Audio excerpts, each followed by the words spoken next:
कंचन के बेटे ऋषि की शादी कहीं नहीं हो रही थी। एक तो ऋषि मोटा, ऊपर से कमाई भी कोई खास नहीं। लेकिन कंचन को तो शौक था मॉडर्न बहू लाने का, और उसे एक दिन ऐसी लड़की मिल भी जाती है। हमें तो आपका ऋषि बहुत पसंद है, लेकिन मैं आपको साफ साफ बता देती हूँ, मेरी बेटी के शौक थोड़े से अलग है बहन जी। अरे बहन, हमें सब पसंद है। आपकी प्रियंका जैसी लड़की की तलाश मुझे कब से थी। जींस पहनकर अंग्रेजी में गिटर पिटर बोला करे। अरे बहन, जरा सुन तो लो, मेरी बेटी के शौक क्या क्या है। अरे नहीं नहीं बहन, बस लड़की को देख लिया तो सब कुछ देख लिया। आप ना शादी की तैयारी करो, और वो जरा सामान की लिस्ट भी दी है ना मैंने। हाँ बहन जी, सारा सामान शादी से एक दिन पहले ही आपके दरवाजे आ जाएगा। मजा आ गया, मजा आ गया। अब तो बस आप शादी की तैयारी करो।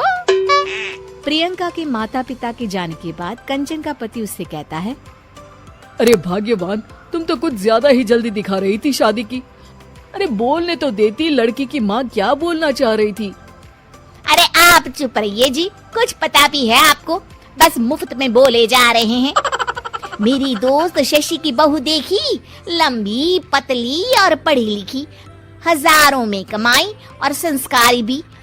अरे पर जब वो मेरी बहू देखेगी तो जल भुन जाएगी। लेकिन तुम तो शादी ऋषि के लिए कर रही हो ना, या शशि के लिए?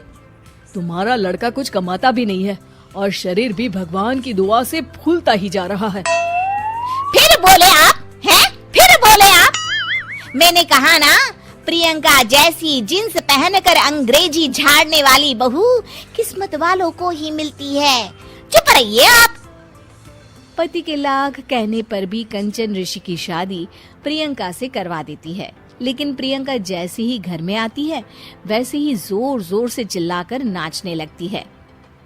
आज मेरे यार की शादी है, आज मेरे यार की शादी है। अरे नाचो मां नाचो। आज मेरे यार की शादी है। कंचन, उसका पति और ऋषि ये देखकर हैरान रह जाते हैं। लग रहा है बहू को शादी की बड़ी खुशी है। हाँ हाँ, बहू क्यों नहीं, हम भी नाचेंगे। अरे नाचो नाचो जी, मुंह क्या देख रहे हो, चलो चलो नाचो, बहू कह रही है। कंचन ये कहकर प्रियंका के साथ नाचने लगती है। ऋषि और उसके पिता वहाँ से चले जाते हैं। अगले दिन कंचन अपनी सहेलियों को प्रियंका से मिलवाने के लिए घर बुलाती है, जहाँ शशि भी आती है। अरे शशि, कैसी हो? मैं ना तुम्हें प्रियंका से मिलवाती हूँ। अरे सच में बहुत ही एडवांस सोच की लड़की है। कितने मॉडर्न ख्यालात है उसके, पता है तुम्हें? अरे हाँ कंचन, जरूर। बच्चों की शादी अच्छी ही होनी चाहिए, और वैसे भी तुझे तो शुरू से ही ऊंचे ख्याल की बहू चाहिए थी। तभी कंचन की सहेली कहती है, अरे कंचन, बुलाओ ना प्रियंका को, हम भी मिल ले। अरे बहू प्रियंका, जरा बाहर तो आना। कई बार आवाज देने के बाद भी प्रियंका बाहर नहीं आती है, तो कंचन को बुरा लग जाता है। वो उसे लेकर बाहर आती है, लेकिन ये क्या, प्रियंका लड़खड़ाती हुई बाहर आती है और उसके हाथ में शराब की बोतल होती है। हालांकि शराब पीना स्वास्थ्य के लिए हानिकारक होता है और ये हमारी किडनी के लिए बहुत ही खतरनाक है, लेकिन कंचन की बहू प्रियंका पूरे नशे में होती है। अरे इतने सारे लोग। ये कहकर वो शशि के पास जाती है। आंटी जी, पत्ते खेलेंगी, पत्ते। अरे दूर हो, दूर हो, तुम्हारे मुंह से तो शराब की बदबू आ रही है। अरे कंचन, माना तुम्हें मॉडर्न बहू चाहिए, लेकिन आधुनिकता का मतलब ये तो नहीं ना।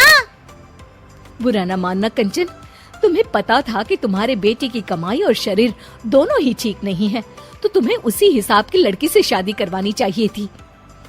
ऐसा कहकर सभी औरतें वहाँ से चली जाती है। तभी प्रियंका की माँ कंचन के घर आती है। अरे बहन जी, बड़ी चालाक निकली आप तो। बिना बताए अपनी पियक्कड़ बेटी मेरे लायक बेटे के गले में बांध दी। आय हाय, बड़ी आई बिना बताए। उस दिन जब मैं ये बात बता रही थी तो तुम तो सुनने को भी तैयार नहीं थी। अब भुगतो तुम। ये कहकर वो वहां से वापस चली जाती है। सबके जाने के बाद कंचन अपना सर पकड़ लेती है। हाय रे, आधुनिकता की अंधी दौड़ में मैं अपनी संस्कृति ही भूल बैठी थी। अब तो राम ही बचाए मुझे।